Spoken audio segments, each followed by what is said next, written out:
Now, what essentially did happen was that there was an Indian patrol which went through that valley, the Galwan Valley, as you can see in that image, to a particular point which is marked out. And that is the point which is called PP14 or Patrol Point 14. That's right on the line of actual control between India and China. And it was over here that there was a tent of the Chinese which they were supposed to have vacated, left as per a prior agreement, but apparently they didn't do so. And when our initial party, which was a small patrol party, confronted a Chinese patrol party which was in the area, remember their positions are very close to that, then there was a skirmish which took place with both sides calling in reinforcements.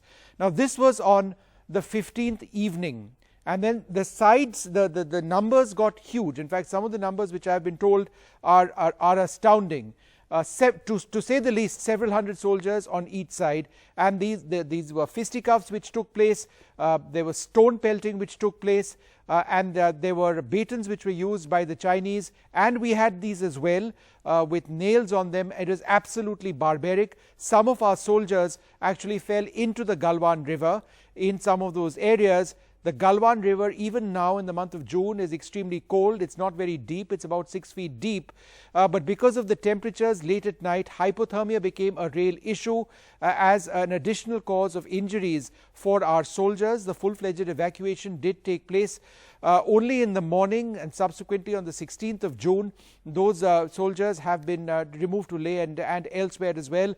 And the mortal remains of those who've been killed in action have also been removed. Now, we have observed Chinese soldiers being evacuated by helicopter and by ambulances in that area, PP14. In fact, we've got further reports as well which give you satellite imagery from yesterday itself, where I will show you newer images of that entire issue. In fact, we can come to that right now. Again, just to give our viewers an idea, that's the Galwan River region. People wouldn't have heard of it, but in 1962, war was waged over here. Now let's move to the second area, and the area of the clash is in that broad area that I pointed out.